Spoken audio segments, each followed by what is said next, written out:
சென்ற வகுப்பில் இந்திய சாட்சி சட்டத்துடைய அடிப்படை கூறாக இருக்கக்கூடிய விளக்கங்களை பற்றி நான் பார்த்தோம்.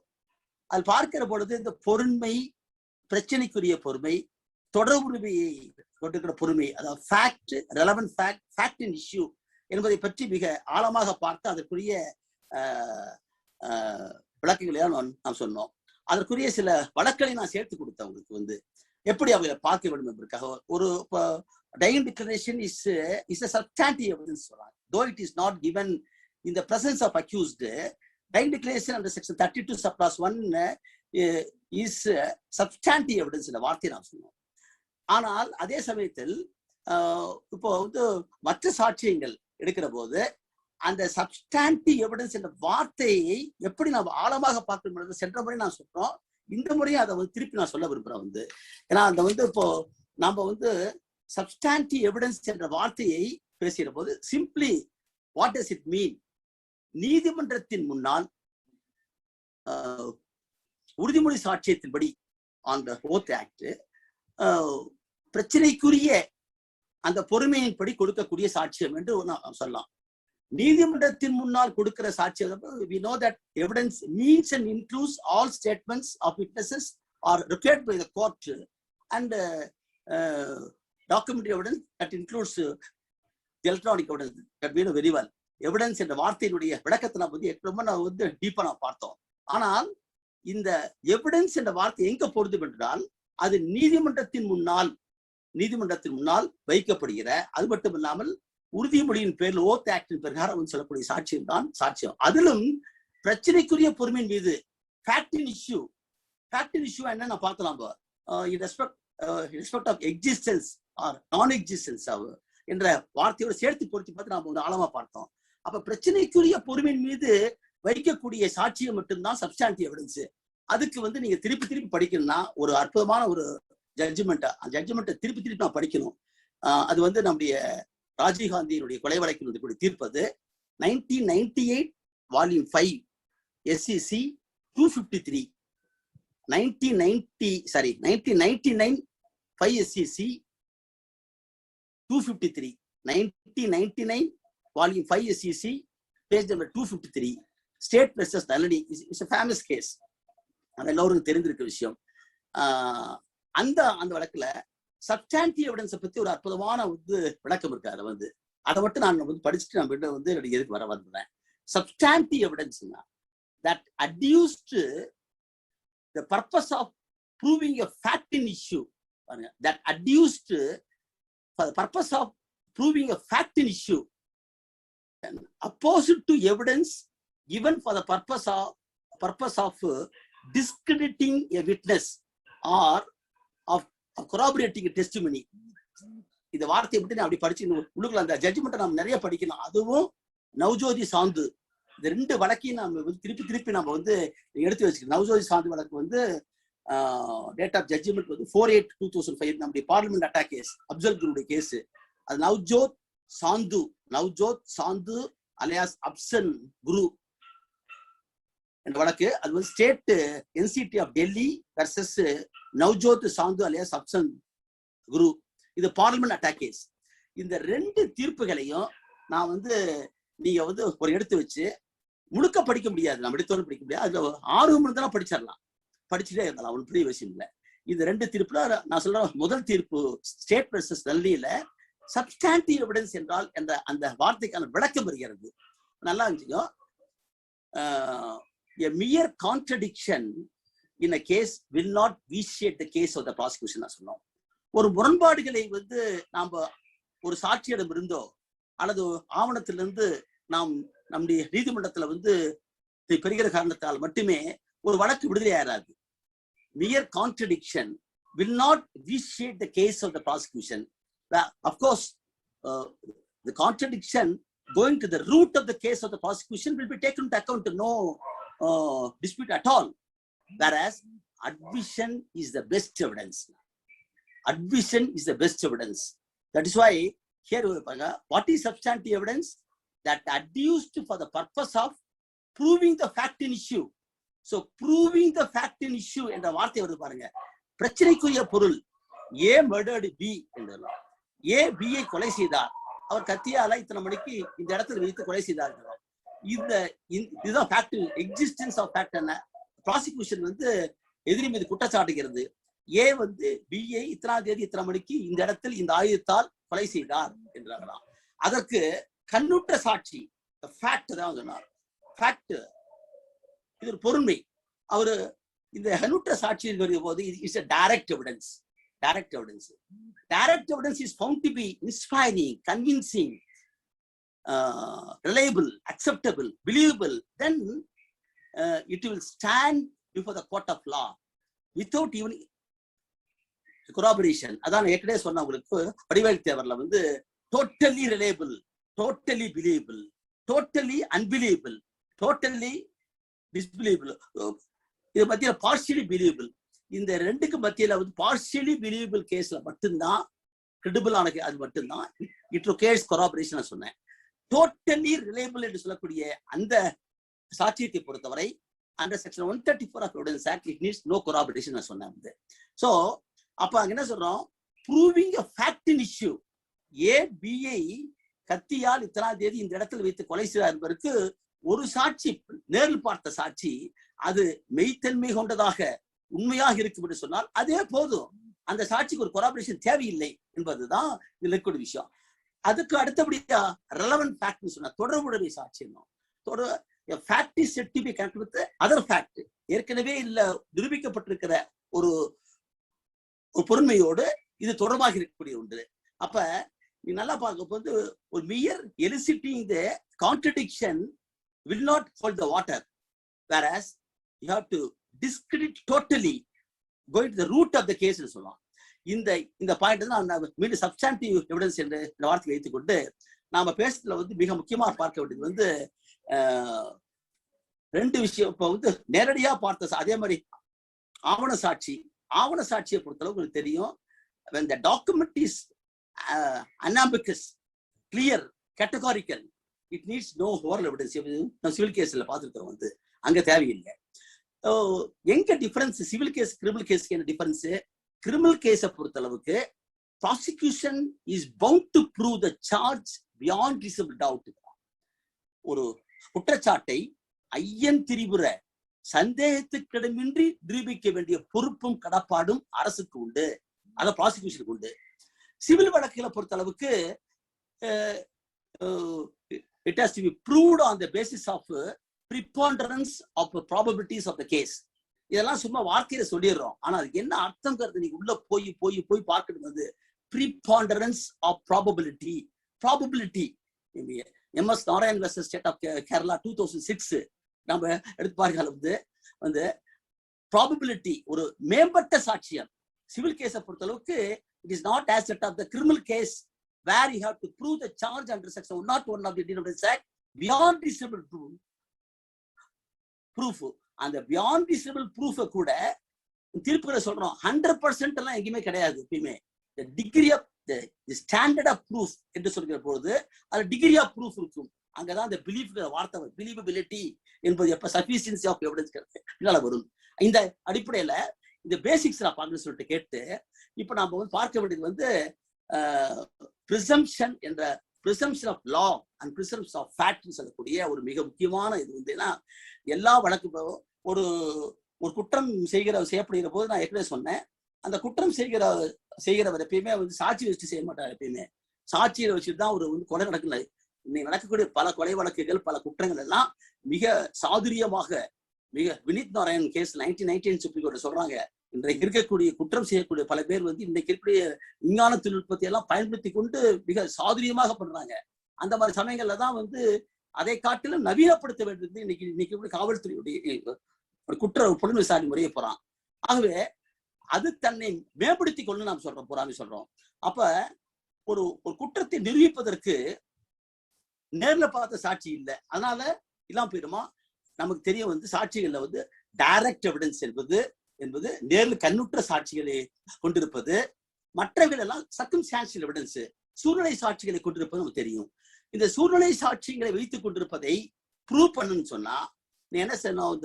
நமக்கு தெரிஞ்ச விஷயம் வந்து ரெண்டு முக்கியமான சுப்ரீம் கோர்ட் ஜட்ஜ்மெண்ட்ஸ் நமக்கு தெரியும். ஒன்று வந்து Hanuman Govind Nargundkar versus State of Madhya Pradesh ஏயா 1953 பேஜ் நம்பர் 343 எல்லாத்துக்கும் தெரிஞ்சிருக்க விஷயம். கான்ஸ்டிடியூஷன் பெஞ்ச் ஏயா 1952 supreme court page number 343.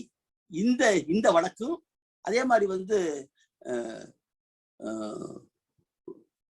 3 judges bench கொண்டிருக்கக்கூடிய வந்து மகாராஷ்டிரா வழக்கு, அது 1964.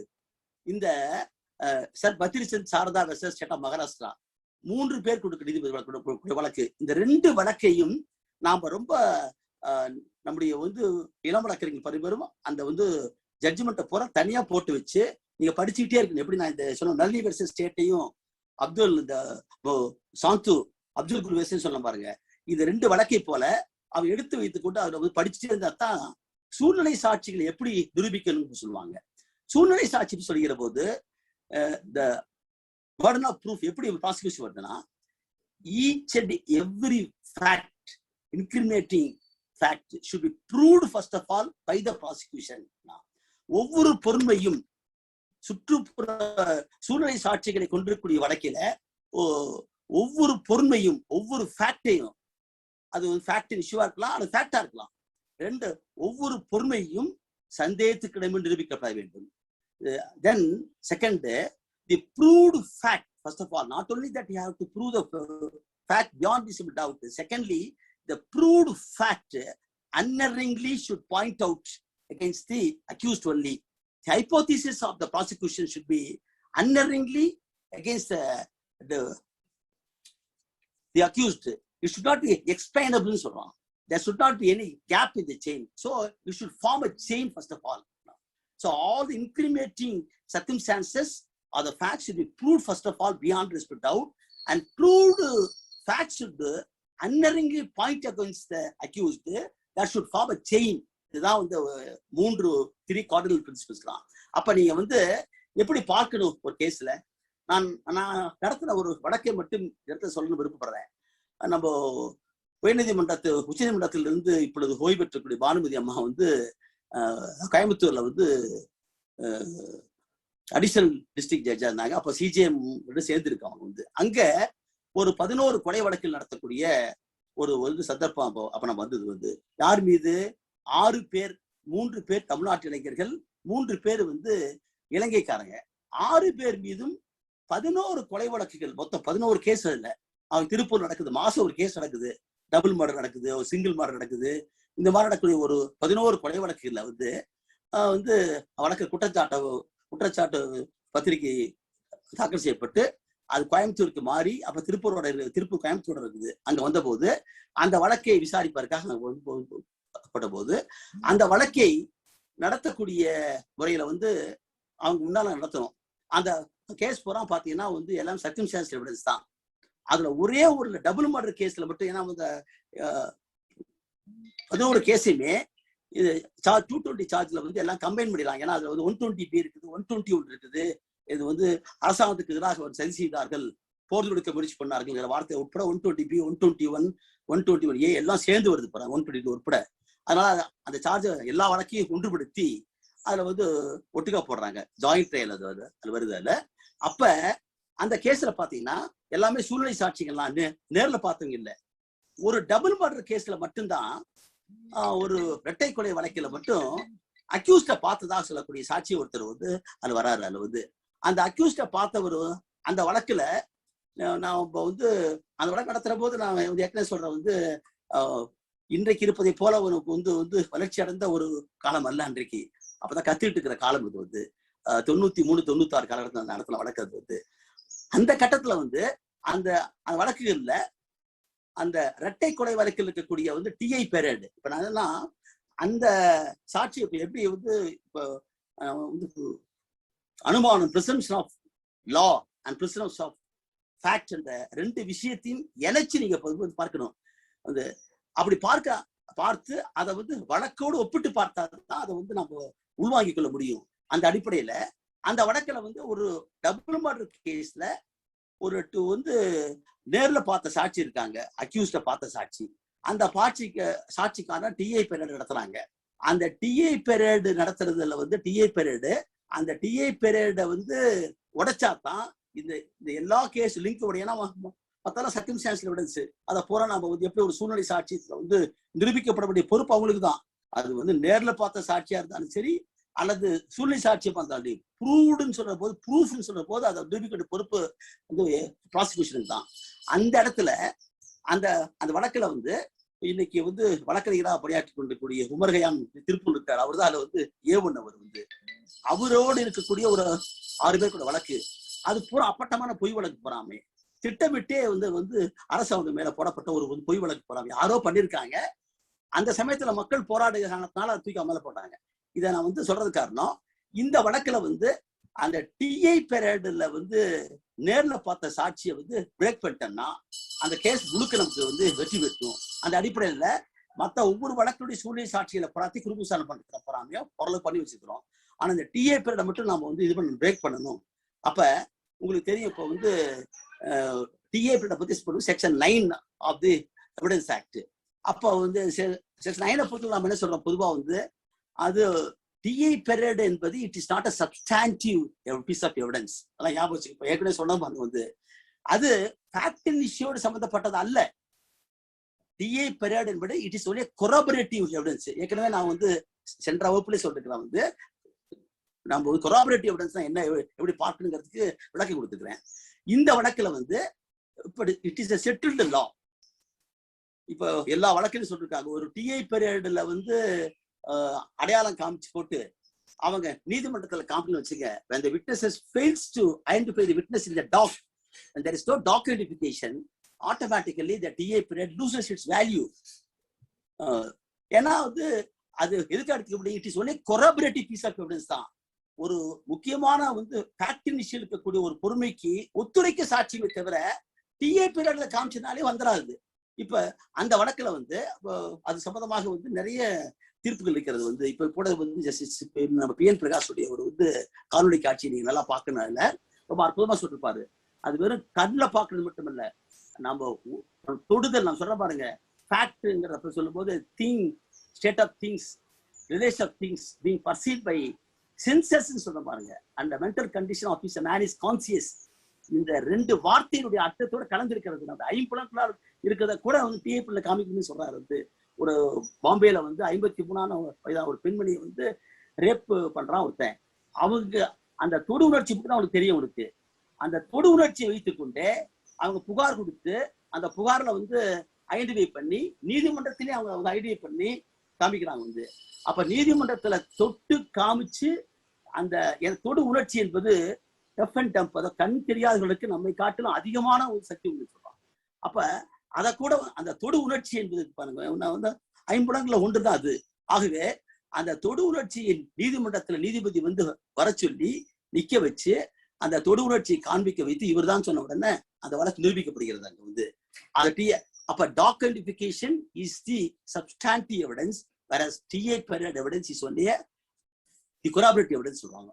சோ இதே மாதிரிதான் நாங்க வந்து அங்க பண்ணாங்க. அந்த அந்த வழக்குல வந்து காலையில வந்து நீதிமன்றத்துக்கு வாய்தா கூட்டிட்டு போறாங்க திருப்பூருக்கு. அப்ப குற்றப்பத்திரிகை தாக்கல் பண்ணல, அங்க கூட்டிட்டு போறாங்க.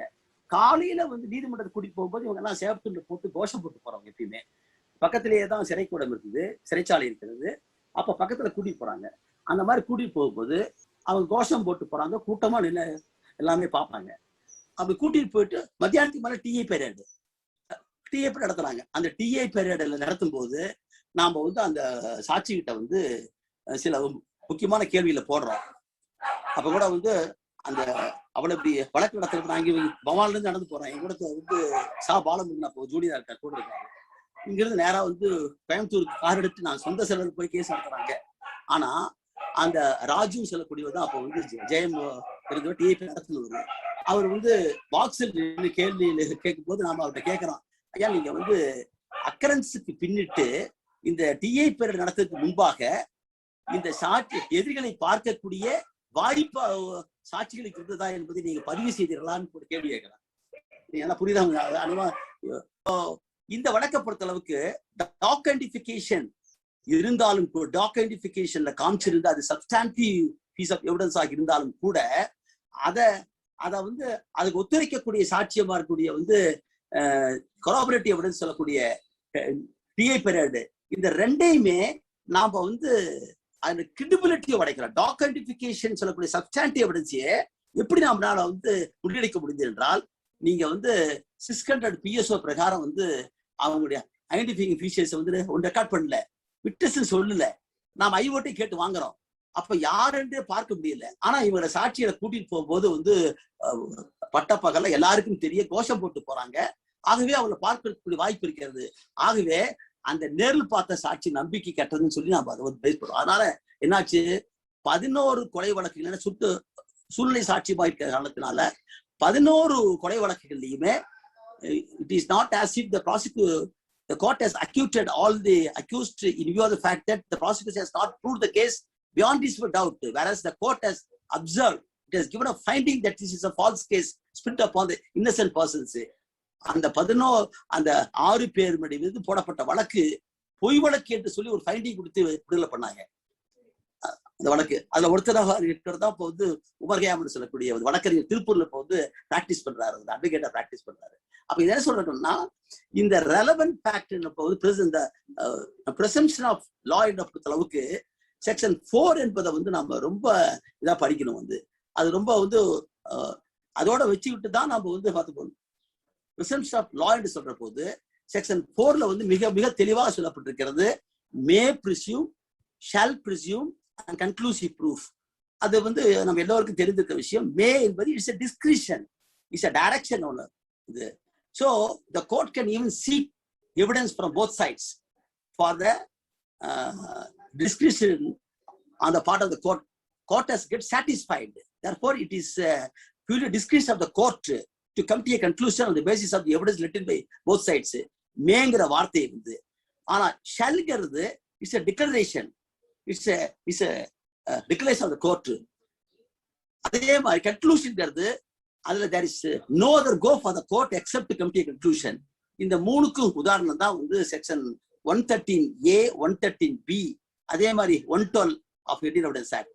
இந்த 3 விதிகளை சாட்சி எடுத்து பார்த்தோம்னா, இப்ப 306 அபட்மெண்ட் டு கமிட் சூசைட் என்று சொல்லக்கூடிய அந்த ஐபிசி சொல்லக்கூடிய அந்த குற்றச்சாட்டுக்கு நீதிமன்றம் என்ன செய்யணும், இப்போ 113A பிரகாரம் the court may conclude on the basis of evidence written by the prosecution and defense, it can come to a conclusion that accused has committed the offense. Whereas under section 4, under section 304B of the IPC 304, அது வரதட்சணை கேட்பு கொலையாக இருக்கிற போது அதுல prosecution has to prove only 3 points: marriage, death within 7 years of marriage, demand of dowry, harassment, then suspicious circumstances. இந்த 3 point prove பண்ணா போது prosecution பண்ணா ஆட்டோமேட்டிக்கலி the court shall இந்த வார்த்தை வரும், shall presume இந்த வார்த்தை வரும். whereas இது வந்து கன்க்ளூசிவ் ப்ரூஃப் பொறுத்தளவுக்கு அது அறுதியான தீர்ப்பு சொல்றோம். அறுதியான தீர்ப்பு அல்ல, கோர்ட்டுக்கு வேற இதே கிடையாது. 112 ஆஃப் எவிடன்ஸ் ஆக்ட்ல பாக்குறோம். அது கூட இப்ப வந்து விஞ்ஞான தொழில்நுட்ப வளர்ச்சியின் காரணமாக இப்ப டிஎன்ஏ எல்லாம் வந்தாச்சு இன்னைக்கு. அது கூட இன்றைக்கு வந்து சேஞ்சஸ் ஆயிட்டு இருக்கு. அதே சமயத்துல வந்து கன்க்ளூசிவ் ப்ரூஃப் என்பது அறுதியாக ஏற்றுக்கொள்ளக்கூடியது. இப்ப ஃபிங்கர் பிரிண்ட் இருக்குது. ஃபிங்கர் பிரிண்ட் என்பதை வந்து நிரூபிக்கப்படுகிற போது அது கோர்ட் ஏற்றிடணும். அந்த சூழ்நிலைகளையும் அது லிப்டிங்கிறது எல்லாம் நீங்க வந்து கிரெடிபிலிட்டிங்கிறது வேற விஷயம். ஆக இந்த பிரசம்ப்ஷன் ஆஃப் லா என்பதை பொறுத்தளவுக்கு நாம தெளிவாக வச்சுக்கணும். முதல்ல வந்து எப்ப ஒரு நீதிமன்றம் வந்து அதை ஏற்றுக்கொள்ளலாம், ஏற்றுக்கொள்ள வேண்டும், அறுதியான அனுமானம் வேண்டும். ஏன்னா பிரசம்ப்ஷன் என்பது எப்படி பார்க்கணும்னா, அசம்ப்ஷன் என்கிறது என்ன, நாமளா வந்து ஒரு கற்பனை பண்ணி பார்த்துக்கிறது வந்து அது. அதே சமயத்துல பிரசம்ப்ஷன் என்பது அனுமானம். See, presumption is not evidence, but presumption raises a prima facie case. When the facts are proved, from which the court may come to a conclusion, court can infer the presumption. Therefore, presumption is not evidence. It raises a prima facie case on proof of facts ன்னு சொல்லுவார்கள். ஆகவே இந்த அந்த சட்டத்தின்படி இருக்கக்கூடிய அனுமானம் சொல்லக்கூடிய இந்த 4வது பிரிவுல நாம பார்த்துக்கொண்டு அப்புறம் மிக முக்கியமாக பார்க்க வேண்டியது வந்து இந்த ப்ரூவ்டு, நாட் ப்ரூவ்டு, டிஸ்ப்ரூவ்டு. இது எல்லாருமே கேட்டிருக்கிறோம், பல வகுப்புல கேட்டிருக்காங்க போறாங்க. அதுல மிக முக்கியமா பார்க்கிற விஷயம்னா, இந்த ப்ரூவ்டு சொல்ற போது என்ன வந்து எப்படி வந்து நீதிமன்றம் முடிவுக்கு வருகிறது சொல்ற போது எல்லோருக்கும் தெரிந்திருக்கிற ஒன்று. After considering all the matters before it என்ற வார்த்தை வருது. எவிடன்ஸ்ங்கிற வார்த்தையை போடல. வீடு வீடு நல்லா பார்க்கணும். அப்படி இளம் வழக்கறிஞர் பூரா அதை ரொம்ப நல்லா பார்க்கணும். வந்து அதுல அந்த வந்து ப்ரூவ்டுங்கிற வார்த்தை வருகிற போது அந்த இடத்துல வந்து மேட்டர் தான் போட்டுக்காங்க தவிர ஏன் வந்து எவிடன்ஸ்ங்கிற வார்த்தையை போடல என்று நாம் அதை வந்து சிந்திச்சு பார்க்கணும் போறாமே. அப்ப அதைத்தான் வந்து இன்னைக்கு எல்லா இதுலயும் பார்க்கிறோம். மேட்டர் என்ற வார்த்தைக்கு நீங்க நேரா வந்து இதுக்கு வந்து பாருங்க, வந்து டாக்குமெண்ட்டுங்கிற வார்த்தைக்கு வந்து அர்த்தம் பார்க்கிற போது document means matter expressed or described upon any substance by means of letters, figures or marks, or by more than one of those means intended to be used or which may be used for the purpose of recording the matter ங்கிற வார்த்தை இருக்குது. Matter என்று சொல்லும் போது அதுல எல்லாமே அடங்கி, not only evidence. Evidence நம்ம சொல்ற பாருங்க, வந்து ஓரல் எவிடன்ஸ், டாக்குமெண்ட் எவிடன்ஸ், இந்த ரெண்டு மட்டுமல்ல, அந்த எவிடன்ஸ் என்ற சாட்சியம் நம்ம மூன்றுல கொடுக்க விளக்கம் மட்டுமல்ல, மேட்டர் வந்து சேர்ந்து வருது. அப்ப இப்ப அதான் நம்ம சொல்ற போது ஒரு சின்ன substratum of fact which is relative to fact விஷயங்க அதை வைத்துக் கொண்டு கூட தீர்மானிக்கலாம். Attack Pandi, VP Pandi case அது சுப்ரீம் கோர்ட்ல இப்ப பெண்டிங் இருந்தாலும் கூட ஒரு மேல்முறையீடு நீதிமன்றம் வந்து ஹைகோர்ட்ல எல்லா சாட்சிகளும் விடுதலை செய்யப்பட்டிருந்தாலும் கூட அப்பீல்ல வந்து 391 சிஆர்பிசியை பயன்படுத்தி ஒரு சிடிஏ, ஒரு வந்து எலக்ட்ரானிக் எவிடன்ஸை வந்து மீண்டும் வந்து விசாரணைக்கு எடுத்துக்கொண்டு அதை போட்டு பார்த்து அந்த சிடியை மட்டும் வைத்துக்கொண்டு, அந்த காணொலி காட்சியை மட்டும் வைத்துக்கொண்டு அது தீர்ப்பளிக்குது. எதுல இன்னைக்கு வந்து 56, 57, 58 இந்த 3 பிரிவுகளுக்கு கூடிய ஜுடிஷியல் நோட்டீஸ் சொல்றோம். அது வந்து பப்ளிக் டொமைன்ல எல்லாரும் தெரிஞ்ச விஷயம். இப்ப COVID-19க்கு யாரும் மனு போடல, சுப்ரீம் கோர்ட் சுயமோட்டா எடுக்குது வந்து, because this is in the public domain on which the court can take a judicial notice. அது மாதிரி வந்து இங்க 56, 57ல வந்து court has taken a judicial notice எடுத்து அப்பலட் கோர்ட்ல வந்து கீழ்கோர்ட்ல அத்தனை பேருக்கும் தண்டனை, சாட்சிகள் பூராமே வந்து காஸ்ட்லி விட்னஸஸ். ஆனா வந்து அப்பீல வந்து எல்லாத்தையும் தண்டனை கொடுக்குறாங்க. இதை பூரா நம்ம பார்க்கணும். விடுதலையான வழக்கில் மட்டுமல்ல, இந்த வழக்கில் பார்க்கிற போதுதான் நாம இந்த ஒவ்வொரு வார்த்தைக்கு அர்த்தம் தெரிய முடியும். அந்த அடிப்படையில இப்ப நான் வந்து முதல்ல வந்து ப்ரூவ்டு, நாட் ப்ரூவ்டு, டிஸ்ப்ரூவ்டு ஒரு வார்த்தை இருக்குது. இந்த இதுக்கான இதை வந்து நீங்க பல காணொலி காட்சியில பூரா கேட்டிருப்பீங்க. அப்ப considering all the matters before it, the court should come to a conclusion that it does exist. ஒரு பொறுமையை பத்தி தான், ஒரு ஃபேக்டின் இஷ்யூ என்பது நிரூபிக்கப்பட்டதாக கருதப்பட வேண்டும். இந்த இடத்துலதான் நான் மீண்டும் சொல்லப்படுது. என்ன பொறுமைன்னு பேசிட்டே இருக்கிறோம். அது பேசுகிற போது ரொம்ப வந்து எளிதா கேட்கும். இப்ப ஒரு வழக்குல வந்து ஒரு கொலை வழக்குன்னு வச்சுக்கோங்க. ஒரு கொலை வழக்குல நேர்ல பார்த்த சாட்சியம் இருக்கலாம், நேர்ல பார்க்காத சூழ்நிலை சாட்சியமா இருக்கலாம். ஒரு வீட்டுக்குள்ள சம்பவம் நடக்குது, சத்தம் கேட்குது, ஒருத்தர் ஓடி போறாரு. சத்தம் கேட்பது ஒரு பொறுமை, இட்ஸ் அ ஃபேக்ட், பிகாஸ் காதுல கேட்கிறோம். ஒருத்தர் ஓடி போறாரு, அந்த இடத்துல இருந்து வீட்டுக்குள்ள இருந்து ஒருத்தர் ஓடி போறாரு. ஒருத்தர் உட்காந்து இருக்காரு, அங்க வெளியே ஒருத்தர் வந்து அந்த வீட்டுக்கு வெளியே உட்காந்து இருக்காரு. அவரு வந்து யாருன்னே தெரியாது, இறந்து போனவரையும் தெரியாது, ஓடுறவரையும் தெரியாது. சத்தம் கேட்குது, அது ஒரு பொறுமை, because he is hearing. It is one of the senses on which it's a fact. அது ஒரு பொறுமை. தான் உட்காந்து இருக்கிறது ஒரு பொறுமை, காதுல சத்தம் கேட்கிறது ஒரு பொறுமை, ஓடுறாங்கிறது ஒரு பொறுமை. இவர் ஓடி போய் உள்ள பாக்குறாரு, ஒரு அம்மா அங்க வெட்டுப்பட்டு காயத்தோடு செத்து கிடக்குறாங்க, அங்க அது ஒரு பொறுமை. அப்புறம் வந்து பின்னால ஒரு 10 நாள் கழிச்சு கேஸ் கொடுக்குறாரு. அவர் போய் போலீஸ் கேஸ் கொடுக்குறாரு. போலீஸ் வந்து பேர் போட்டு விசாரிக்கிறாங்க. இன்வெஸ்டிகேஷன்ல ஒருத்தர் அரெஸ்ட் பண்றாங்க. அரெஸ்ட் பண்ணி அவரோட கன்ஃபெஷன் ஸ்டேட்மெண்ட் வாங்கி அவரோட ரெக்கவரிக்கு போறாங்க, ப்ரொடியூசர் ரெக்கவரி போறாங்க. எல்லாம் ஒவ்வொன்றும் பொறுமை தான்.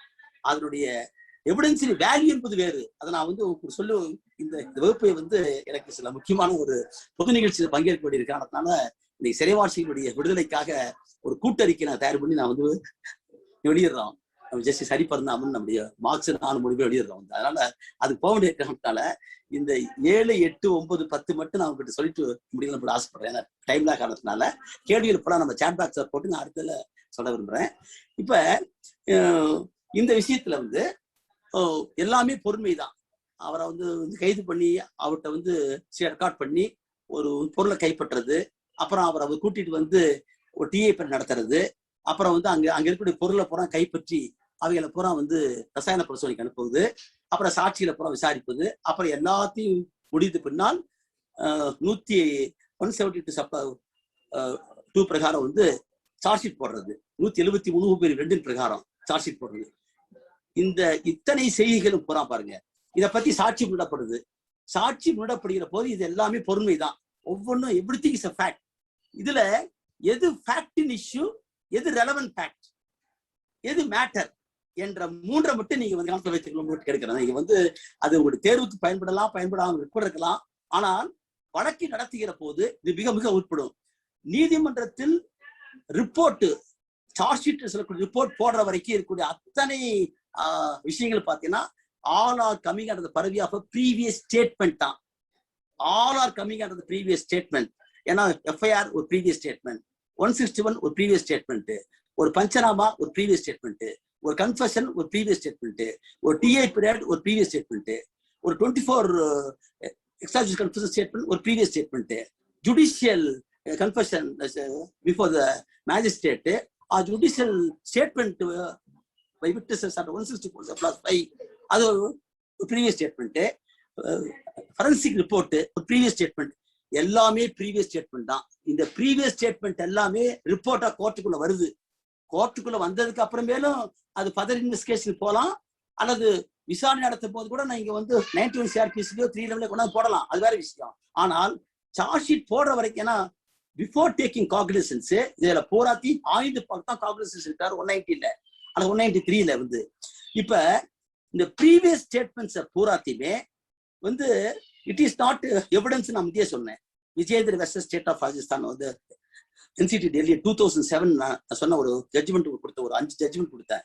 அதான் ஜட்ஜ்மெண்ட் கொடுத்த காரணம் இதுல எல்லா பாயிண்ட்ஸும் கவர் ஆயிருக்கும். All the materials collected by the investigating agency and filed in the form of a charge sheet, that report should be converted into legal evidence before the court. அதான் அந்த எவிடன்ஸ்ங்கிற வார்த்தை சொன்னோமே, இந்த மெட்டீரியல்ஸை பூரா கலெக்ட் பண்ண மெட்டீரியல்ஸை பூராத்தையும் கொண்டு வந்து நீதிமன்றத்தின் முன்னால வைத்திருந்தால் நீதிமன்றம் அதை வந்து காக்னிசன்ஸ் எடுத்து விசாரணைக்கு உட்படுத்துகிற போது அது நீதிமன்ற சாட்சியமாக அது வந்து மாற்றப்படுகிற போதுதான் அதை வந்து எடுத்துக்கொள்ள முடியும். இப்ப நீங்க பாத்துங்க, இந்த ஒவ்வொரு ஃபேக்ட சொன்னேன், ஃபேக்ட்னு சொல்றத பூராமே நீதிமன்றத்துக்கு முன்னால நுழைகிற போதுதான் அது வந்து எவிடன்ஸ் ஆகுது. இந்த ஒவ்வொரு ஃபேக்டும் உட்கார்ந்துருந்தேன், பார்த்தேன், ஓடுனா, அப்புறம் பின்னால ஒரு டிஏபி நடத்தினாங்க, நான் சொன்னேன், அப்புறமேல் மீண்டும் வந்து ஸ்டேட்மெண்ட் ரெக்கார்ட் பண்ணாங்க, அப்புறம் அவர்கிட்ட கைது பண்ணாங்க, பொருளை கைப்பற்றினாங்க. இப்படி வரக்கூடிய ஒவ்வொரு பொறுமையும் இருப்பாருங்க. All these facts, if it is a fact in issue or a relevant fact, that should ultimately cumulatively should lead to the point of proving the guilt of the accused. இதுதான் நீதிமன்றம் கட்டப்படுறது. அப்ப இந்த பொறுமைகள் எல்லாத்தையுமே the cumulative analysis of entire every fact in issue and relevant fact, இவைகள் எல்லாம் ஒன்று சேர்ந்து பார்க்கிற போதுதான், அதான் after considering all the matters before இட்டுக்கிறோம், நீதிமன்றத்தின் முன்னால் வைக்கப்படுகிற அனைத்து பொருள், நாட் ஒன்லி பொருண்மை ஃபேக்ட் எவிடன்ஸ் மட்டுமல்ல மேட்டருங்கிறோம்.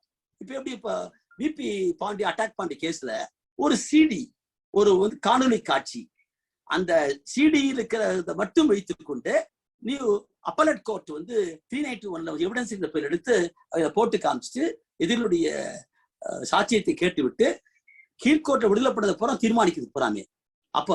இப்ப நீங்க வந்து இதுனா it's a matter, it's not அந்த அந்த டாக்குமெண்ட் தான். இப்போ வந்து டாக்குமெண்ட் சொல்லிட்டு electronic record it's a document. 2090 Gopalakrishna versus state of Kerala கேஸ்ல வந்து ரொம்ப தீர்மானமா சொல்லிட்டாங்க பூராமே, வந்து எலக்ட்ரானிக் எவிடன்ஸ் ரெக்கார்டு பூராத்தையுமே டாக்குமெண்ட் தான் மார்க் பண்ணு சொல்லி. அப்ப மேட்டர் என்ற வார்த்தை வருது. இப்ப நீங்க செக்ஷன் 7 ஆஃப் எவிடன்ஸ் ஆக்ட் என்ன பண்றோம், அது facts which are occasion, cause and effects of the fact in issue. இப்போ சம்பவம் நடந்த இடத்துல வந்து ரத்த கடைப்பிடி கிடக்குது, ரத்தம் கிடக்குது, அதை கைப்பற்றுறாங்க, மகசூல் கைப்பற்றுறாங்க. அங்க வந்து ஒரு இன்கிரிமேட்டிங் அல்லது ஒரு வந்து ஃபிங்கர் பிரிண்ட் இருக்கக்கூடிய ஒரு சின்ன விஷயம் ஒன்று இருக்குது. அங்க பேப்பர் இருக்குது, அளவு மற்றது இருக்குது, ஐடி கார்டு இருக்குது. இது எல்லாமே இதுல வருகிறது பூராமே இந்த செக்ஷன் 7 ஆஃப் தி எவிடன்ஸ் ஆக்ட்ல தான் அவருக்கு போறாங்க. Cause and or effect of a fact in issue, அது பிரச்சனைக்குரிய பொருள் ஏபிஐ கொலை செய்தார் என்று சொல்கிற போது அதோடு தொடர்புடுக்கக்கூடிய ஒன்றாக இருக்கிற காரணத்தினால அங்க இருக்கக்கூடிய பொருளை கைப்பற்றுறது கூட வந்துருது. ஆகவே செக்ஷன் 7 என்பதை அப்படி போற போக்கு நம்ம தூக்கி போட்ட முடியாது, அது மிக முக்கியத்துவம் வாய்ந்தா இருக்கிறது. அதே மாதிரி section 8 motive, preparation and previous and subsequent contact. இப்ப நான் இதை 6 பத்தி சொல்ல ஏற்கனவே நான் போன வகுப்புல அந்த 6 பத்தி சொல்லிருக்கிறேன். Forming part of same transaction, அது எப்படி கான்டெம்பரேனியஸ் ஆக்டா இருந்துன்னு சொன்னா அது செக்ஷன் 6க்குள்ள வரும். இப்ப சம்பவத்தை நேர பங்கேற்றிருக்க மாட்டாரு. இப்போ நான் சொன்ன பாருங்க, ஒருத்தர் உட்கார்ந்துட்டாரு, காதுல கேட்கிறாரு, அது டைரக்ட் எவிடன்ஸ். அது என்ன காதுல கேட்பது என்பது. ஒருத்தர் ஓடி போறாரு, அது அவர் பார்க்கக்கூடிய செய்கை என்பது it is forming part of same transaction. therefore all will come under the purview of section 6 risk evidence வந்துடும். அதோ ஒன்றோடு ஒன்று தொடர்பு இருக்கக்கூடியதோடு இருக்கிறதுனால அது ஹீர்சியா இல்லை, ஹீர்சியா தோன்றாலும் கூட அது forming part of the same fact இஷ்யூவோடு தொடர்பு இருக்கக்கூடியது. ஒரு பெண்மணி கற்பழிக்கப்பட்டிருக்கலாம்னு சொல்லப்படுறாங்க. அவங்க என்ன பண்றாங்க, அதுக்கு பின்னால வீட்டுக்கு போய் அவங்க அப்பாட்ட சொல்றாங்க. அப்பா உடனே கேட்டுட்டு போய் ஒரு கேஸ் கொடுக்குறாரு, எஃப்ஐஆர் போடுறாரு, கம்ப்ளைண்ட் கொடுக்குறாரு, எஃப்ஐஆர் போடுறாங்க. அப்பா உடனடியாக சம்பவத்தின் தொடர்ச்சியாக அவங்ககிட்ட சொல்லி அதன் பேர்ல அவங்க கம்ப்ளைண்ட் கொடுத்தாங்கன்னா அப்பாவுடைய கொடுக்கக்கூடிய அந்த செயலை நீங்க it's forming part of the same transaction தான். ஏன்னா பாதிக்கப்பட்டவர் அந்த சூழ்நிலையின் காரணமாக அங்க யார்கிட்ட சொல்ல முடியாம போய் அப்பாட்ட சொல்றாங்க, அம்மாட்ட சொல்றாங்க, அது forming part of same transaction தான். அதே மாதிரி கொலை செய்தவர் என்ன செய்யறாரு, உடனே கத்தியோட தூக்கி போய் நேரம் ஸ்டேஷன் போறாரு. ஸ்டேஷன்ல போய் கத்தியோட ஒப்படைச்சு அங்க கம்ப்ளைண்ட் கொடுக்குறாரு. ஆமா நான் அதான் செஞ்சேங்கிறாரு. அது கன்ஃபெஷனல் எஃப்ஐஆரா confession is not admissible under section 25 of evidence act. whereas his conduct coming to the police station and giving a statement and producing a weapon, இதெல்லாம் அவருடைய கான்டாக்ட்ல வரும். அதே மாதிரி அட்மிஷன்ல வரும். ஏன்னா அவர் ஒத்துக்கிறாரு, பின்னால பார்த்தா அது அட்மிஷன்ல வரும். சோ இந்த மாதிரி செக்ஷன் 8ல பாத்தீங்கன்னா மோட்டிவ், அதுவும் அதோடு சேர்ந்து இருக்கக்கூடிய அவருடைய preparation and previous subsequent contact. ஒரு கொலை செய்யறதுக்கு முன்னால ஒரு பொருளை கத்தியோட போய் வாங்குறாரு, அது சம்பவத்துக்கு முன்பாக வாங்குறாரு. பின்னால அவர் கைது பண்ணி அவர் கன்ஃபெஷன் ஸ்டேட்மெண்ட் கொடுக்குறாரு, நான் கத்தியை இங்கதான் வாங்கினேங்கிறாரு. அப்ப கத்தியை வாங்குற இடத்துக்கு போய் அந்த கத்தியை இடத்துல அந்த பில்லை சீஸ் பண்றாங்க. சோ இது சம்பவத்துக்கு பின்னால் அவர் சொல்லக்கூடிய அந்த வாக்குமூலத்தின்படி நடக்கக்கூடிய ஒரு செய்கை. அப்ப ப்ரிப்பரேஷன் அந்த சம்பவத்துக்கான முறையில அவரு சம்பவத்துக்கு முன்பாகவும் பின்பாக அவருடைய கான்டாக்ட் எல்லாம் பாத்தீங்கன்னா இது செக்ஷன் 8 ஆஃப் தி எவிடன்ஸ் ஆக்ட்ல வரும். 27 ஆஃப் எவிடன்ஸ் ஆக்ட பாக்குறோம். நம்ம 27 ஆஃப் எவிடன்ஸ் ஆக்ட் என்ன சொல்றோம், 25 and 26 of evidence Act are inadmissible under law, though they are relevant. relevancy and admissibility are not synonymous என்று சொல்லக்கூடிய ஒரு வார்த்தையை நாம் எப்படி மனசுல வச்சுக்க போறாங்க.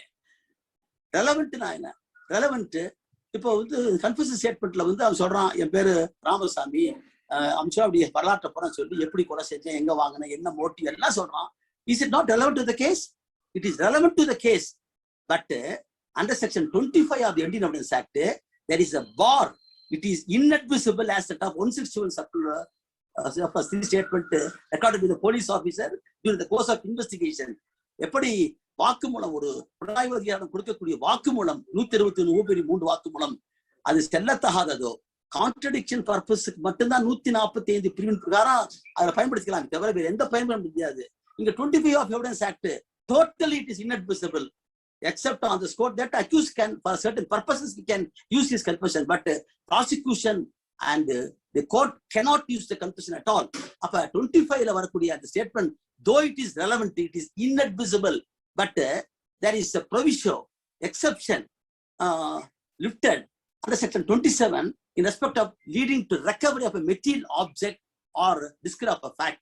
இதுதான் நமக்கு இதுல நிறைய நாம கேசஸ் பார்த்திருக்கிறோம். அதுல குறிப்பாக பழுகுரி கோட்டையார் இன்றைக்கு சைபத்தில் இருக்கக்கூடிய 2004 ஆண்ட்ரசிங் வெர்சஸ் ஸ்டேட் ஆஃப் ராஜஸ்தான் என்ற ஒரு அற்புதமான வழக்கு. அது 27 பத்தி டீடைல்டு ஜட்ஜ்மெண்ட் இருக்குது. பழுகுரி கோட்டையார் வரும், இந்த டிஸ்டிங்டிவ்லி அந்த வார்த்தையை பற்றியும் டிஸ்கவரி ஆஃப் ஃபேக்ட் பத்தியும் அப்ப ரெக்கவரி ஆஃப் மெட்டீரியல் ஆப்ஜெக்ட் ஒரு பொருளை போய் கைப்பற்றது மட்டுமல்ல டிஸ்கவரி ஆஃப் ஃபேக்ட். அப்ப ஃபேக்ட்ங்கிற வார்த்தை என்னது நல்லா ஞாபகம் வச்சுக்கிறாங்க. ஃபேக்ட்ங்கிற போது not only that is perceived by senses but also mental condition of his man is conscious. Not only physical facts but also a mental condition of his man is conscious. அப்ப என்ன அர்த்தம்? அவரு அவர் கருத்து கொண்டு சொல்லக்கூடிய விஷயம் நானும் இன்னொரு குப்புசாமி போய் கொலை செய்தேன்னு போட்டு கன்ஃபெஷன்ல சொல்றாரு. அந்த கன்ஃபெஷன் inadmissible. ஆனால் the fact that is not known to the investigating officer is disclosed by the accused in his statement, it is a fact. It is a new fact that is not known to the investigating officer. Therefore, it is admissible under section 27. That distinctly வார்த்தையை போடுறோம். அப்ப discovery of a fact என்பதும் recovery of material object என்பதையும் அப்படி அழகா கொண்டு வந்து எடுத்துறாங்க.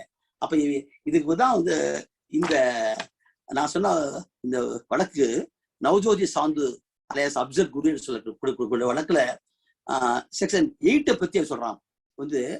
அதுல பார்த்தோம்னா நான் படிக்கிறது இந்தியா கனூன் கேஸ்ல படிக்கிறேன் நானு. அதுல பேஜ் நம்பர் 51 அதுல பாத்தீங்கன்னா 51 நீ அப்படி குறிச்சு வச்சுக்க, நீ பின்னால் படிக்க போறாங்க. But even apart from the admissibility of the information under section 27, the evidence of investigating officer and the panchas that the accused had taken them to PW 11 and point out to him out and as corroborated by PW 11 himself would be admissible under section 8 of the Evidence Act as a conduct of the accused.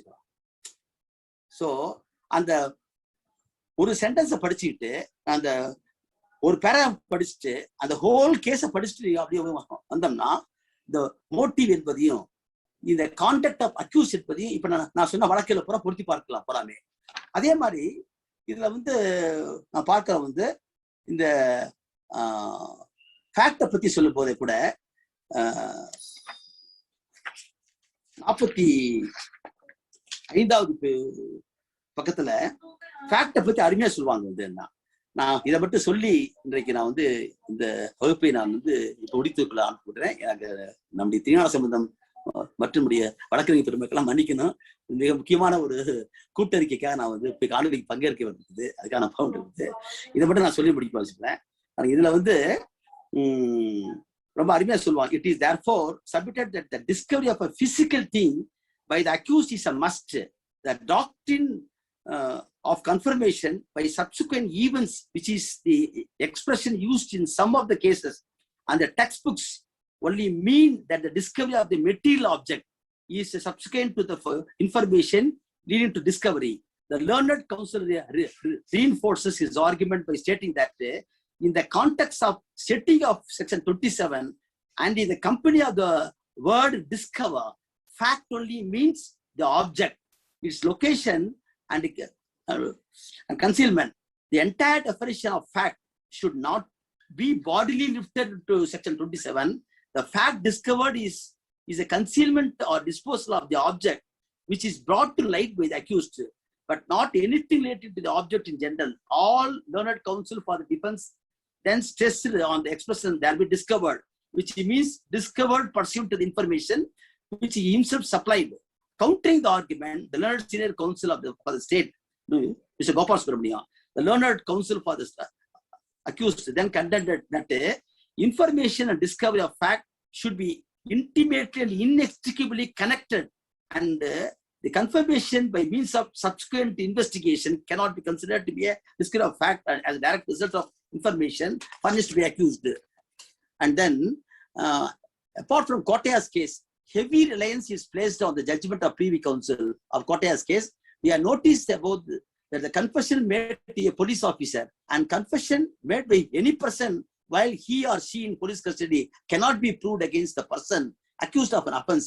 Of course, a confession made to the immediate presence of the magistrate can be proved against him. So section 162 CRPC bars the reception of any statement made to a police officer in the course of an investigation as evidence against the accused person of any inquiry or trial, except to the extent that the statement can be made use by the accused to contradict the witness. Such a confessions are excluded for the reason that there is a grave risk of the statement being involuntary and false. Section 27, which unusually starts with the proviso, lifts the ban against the admissibility of the confession statement made to the police to a limited extent by allowing proof of information as specified nature furnished by the accused to police custody. In that sense, Section 27 is considered to be an exception to the rules embodied in Section 25 and 26. So for which they have quoted the AIA 1962 Supreme Court 1116. So 6, 7, 8 and 9 இந்த 4 பிரிவுகளை மட்டும்தான் நான் வந்து இப்பொழுது வந்து மேலும் வரை சொல்லிக்கிற போறாமே. இதோடு நான் வந்து முடித்துக் கொள்கிறேன். வணக்கம்.